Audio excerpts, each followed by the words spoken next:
Hello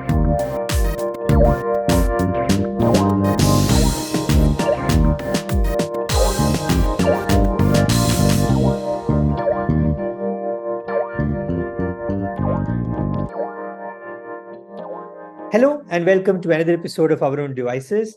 And this time with us to speak about a brand that all of us sort of hold so close to. I do, personally do very close to. My first camera was a Canon. And I know how important that thing was for me. And I'm sure a lot of people have that kind of fond feeling when we talk about Canon. And to talk about Canon and the transformation that is happening in this segment, the camera segment, and everything to do around it, the imaging segment as such, is Mr. Manabu Yamazaki, who is the CEO and President of Canon India.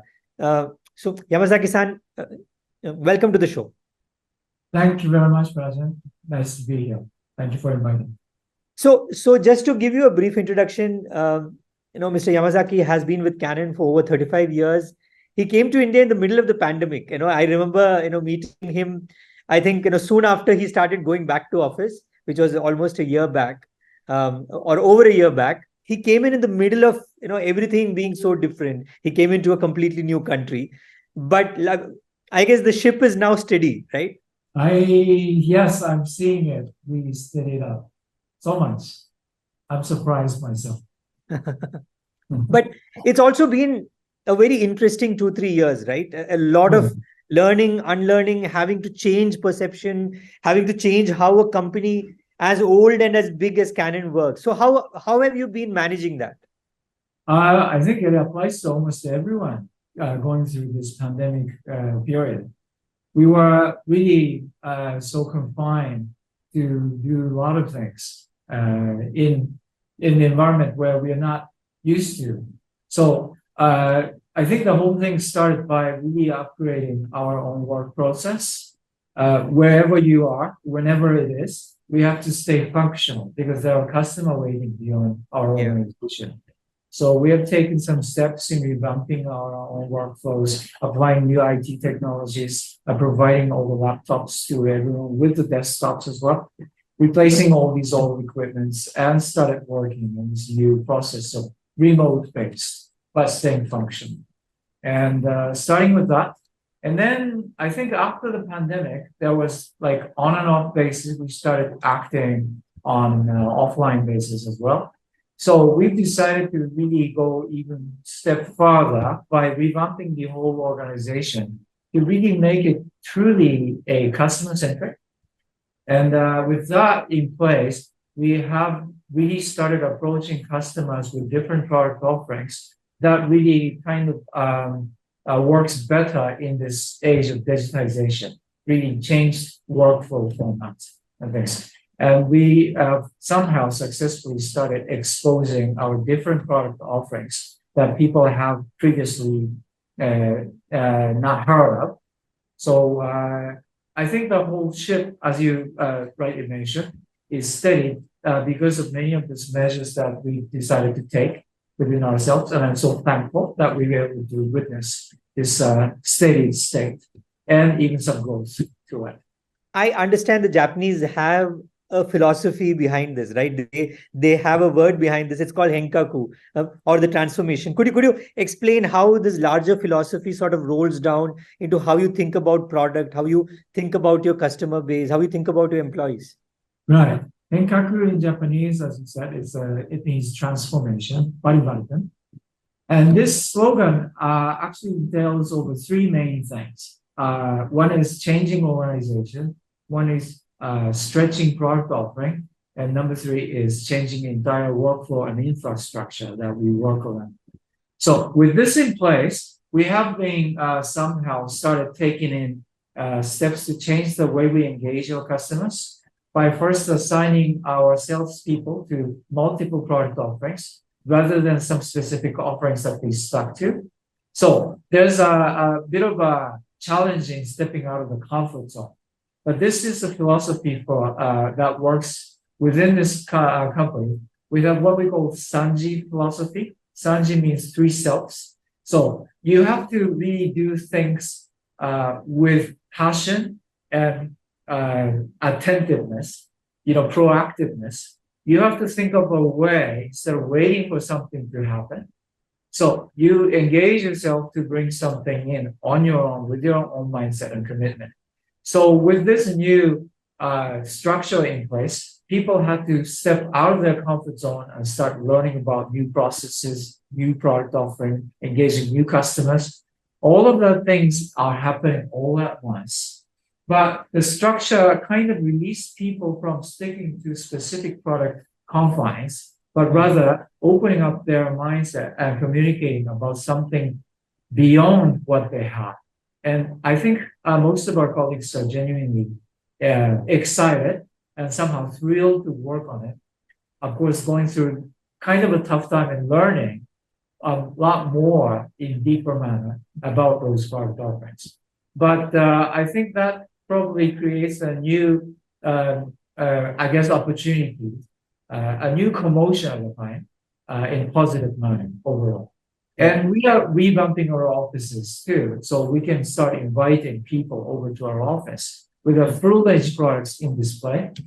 We've adopted this new live office concept, which means we're live in office.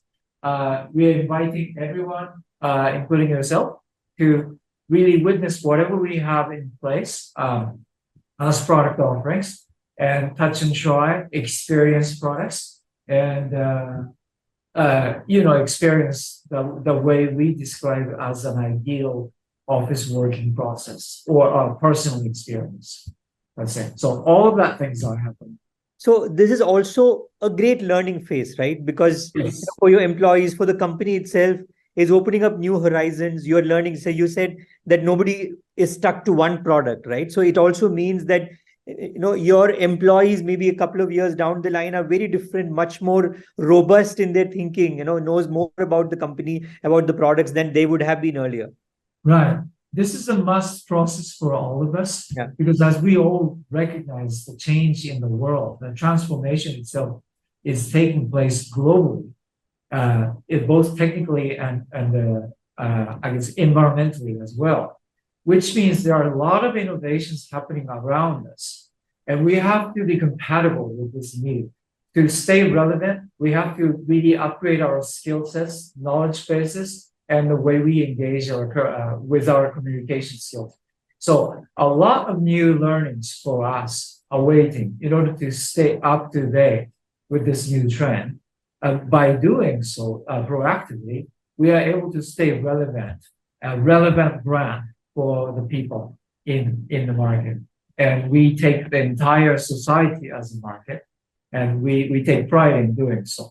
And we have to prove the point by showing it to people. So I think there's a great learning process, including myself, for all of us. So a couple of years, I wouldn't say a couple of years ago, a few years ago, when we would be discussing cameras and what's happening next in the space of cameras, we would always think about the smartphone as being that one thing that is sort of catalyzing the change. But in the past 2-3 years, so much has happened. User behavior has changed so much. You have so many new technologies coming in, for instance, AI, where you can maybe, if you want, make an entire movie without using a camera, so to say. But that also means that a company like Canon has to start thinking of the product portfolio itself changing for these new user requirements. Like, as we are doing now, we are having a conversation purely virtually, and it is not going to impact the content as such. But so how does Canon fit into this kind of a thing? So how is that kind of a thinking process happening within the company? And in the past couple of years, what are the kind of products that you have made for this new emerging user? I think there are lots of opportunities for us. First of all, these emerging users, as you described, Rajan, is the millennials, millennial users, coming with a very different background, very different upbringing compared to your age group like ourselves. That they are born with internet, born with connectivity, born with smartphones, everything ready, which means they have different mindset. They've started with a very different product experiences. And now, of course, smartphone sits in the middle of their own life, like in any other age groups today. But smartphones provide a lot of different solutions. So with this, by actively nurturing connectivities to these devices with our own devices, I think it makes it probably we can double down on the quality or experiences of creating your own favorite images on your own. At the end of the day, photography or videography is all about what's happening around you in your life. And you need a proper recording set. So there are many, many choices of things, but as people are able to experience themselves about how to take photography pictures, how to even create your own video feed, there's a constant need coming out from this group of new generation users in seeking for something really dedicated to create something better in quality. And that's when we come in. And so surprisingly, the demand for our professional level products are surging really high. And we have to really upgrade our production capacity in order to meet up with that demand. So that's the kind of thing we're experiencing, especially after COVID. I think people find new ways to enjoy, daily routines, try to create something new out of your life. And I think recording process has become kind of a trend in creating something very, emotional and creative and personal. And I think as people seek further for that direction, we see a huge surge in demand for the type of products that's otherwise being prepared for more professional level users. So that's why I see, and I see prominent surge in that direction, especially in Indian market, and that's a blessing for us. And you also have this entire creator economy, right? Like I remember speaking to senior people in Canon and other camera companies maybe a decade back, when the smartphone was, first sort of, removing the entry level digital cameras from the scene. But there was always the expectation that people who have been using smartphone cameras would want to upgrade. And I think the creator economy is also a result of that. People who have been using or recording videos or photographs on the camera, on the smartphone camera, deciding that they need to do something else, need to get better, and maybe there's an economy around it. You can make money out of it, which means you are looking at it much more professionally. You want the best things.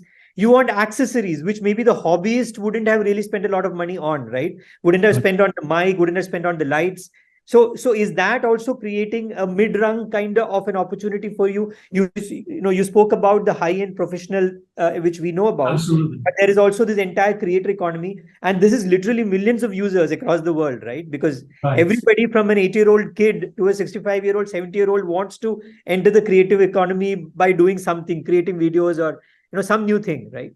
Right. Creative videos are a trend, and just about everybody does this today. So instead of creating a new video camcorder, we created something like one example is PowerShot V10, which we just released recently. Yeah. It's a little flip-flop camera with a screen that you can flip over to face yourself, and you can instantly record. It fits in one palm, so you can hold it one hand. Yeah. And you can start creating, just like the way you hold your own phone, you're able to utilize this very small camera to record very proper high definition video with a longer time span. So it's easy to carry and easy to record. And you can also send this over the Wi-Fi network to your own networking environment too. So this is like a vlog camera. You can take proper still shots as well as motion shots and create your own creative imaginary stretched over with a higher recording capacity as well as higher battery capacity. And of course, you don't have to worry about some messages coming in to interrupt this process of recording. Yeah. So that's the difference of dedicated device. This is designed for our consumers, really. This new type of devices probably we expect to introduce further. I think that's the kind of trend that we'd like to follow up, aside from the ones that we used to work on. I also learned that Canon's sort of camera prowess or understanding, having done the camera on multiple devices over the years, is also now being used in other fields. Like for instance, you have entered the surveillance camera space, right? And again, in a country like India where the market is literally booming now. You have so many new avenues. So how are you looking at that segment, especially in Oh, India? it's immense and diverse. So this is while we provide, namely, we have products like surveillance cameras, because these are what you define as CCTV. We have immense product offerings to that. But we would like to provide end-to-end solutions to that. So we provide software to analyze the videos, so proper video analytics recordings, as well as the video server system. So whole sub ecosystem, we're able to provide the whole set. The other dimension is like studio recording devices, where you can remotely control your cameras to record proper things without having a videographer controlling it, attending to it. And you can program it. So that's what we call PTZ camera, pan, tilt, and zoom camera. That's another dimension. So these type of products are applied to all kinds of verticals today, from factories to government to police headquarters to military stalls, to studios, OTT, educational sectors, what have you, factories. So what I mean is this is a big learning period for us, because there are so many diverse dimensions of applications, many of which we haven't really experienced ourselves. The customers come to us. Yeah. So with exposure of these products, we have to learn a lot about the ways they prefer to do by directly engaging with these customers. And I think a vast number of partners are also eager to help us engaging their customers to these product offerings. And that really helps us provide more opportunities for them to sell, as well as stretching our own product offerings. So it's overall, all of these things are happening simultaneously. That's why we are really kind of running. Yeah. No, so on the technology front, on the innovation front, on your sort of corporate governance front, you are doing so many new things at the same time, because it is such an evolving market. And this is the same for maybe a lot of the industries right now. But this also means that you need to have a very different marketing communication happening to your customers, right? You need to talk to them differently. You need to deal with them differently. How do you handle that? That must be very challenging now. I think we try to stay customer centric. So the important thing is to really identify the realistic, practical customer viewpoints instead of technical prowess that we always introduce. This is a great new technology. People would love it. So we changed the approach by talking about the customer case rather than the product introduction itself with the new technology. So we start with the customer-centric wording. To identify this properly, of course, we need to always stay in what we call Gemba, the on-site, the customer sites. Yeah. So to understand their genuine needs of pain, so we can come in and come with a remedy for them. We are therapeutic, so we're kind of playing a doctor's role. But in order to do that properly, we need to have this proper marketing communication by properly identifying these customer bases. So that's what we are focused on at this moment. And this new structural change really helps us speed up in this process, because now they're obliged to approach different types of customers now.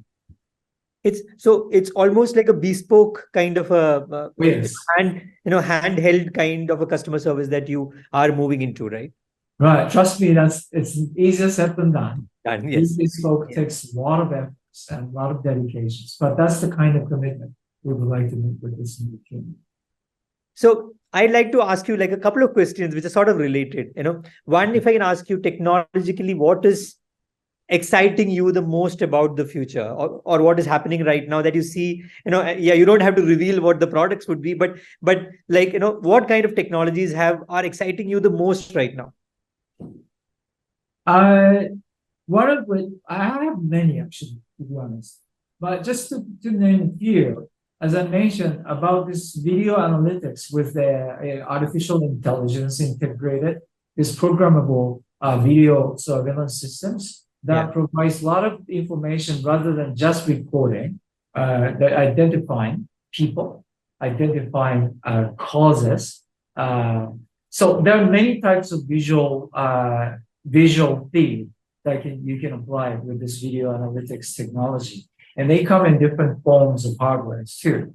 So that really creates different choices of a customer, and seeing customers personally pick and choose the type of offerings we have from one salesperson or one partner is such an excitement for me, because it was traditionally separated by nature or by a product. So instead of product-oriented organization, customer-oriented organization are able to approach these people with varied needs. Because the larger it gets, more diverse the needs become, and more different solutions they seek to identify. And if we have all of that, it needs to be introduced at the same time on demand. So seeing this process happening around us today with some tangible cases in larger scale, with this very big India economy drive, in this world of strife, we kind of survived COVID. Now we're ready to go in and start doing many things in place. I think the whole world is trying to do that, no matter how much of a natural disasters hits us, changes in world climate happens. We are so positive minded in driving these, willpower going forward. So seeing these so-called digitization in one word, but actually the change of paradigm of our lifestyle, witnessing it on site in tangible manner really excites me. And I feel very, very blessed for that now. So I'll ask you the other side of this question. Is there anything that keeps you worried, which keeps you up at night right now? Keeps me up at night. I'm actually pretty optimistic by nature, I guess. That's my character. That's a good place to be. Optimistic. Yeah. So you sleep well. Yeah, I hope so. But I guess this climate change itself really is something that's not our control. So we have to really cautiously visit this and see how things are affected by that. And I think the India government is working very hard to really create better infrastructures to serve its people, its growing number of people. And I do see that happen. I think the concern itself should probably continue with this rapidly changing environmental, the weather conditions you see today. Everywhere you see the unusual weather, it's abnormal.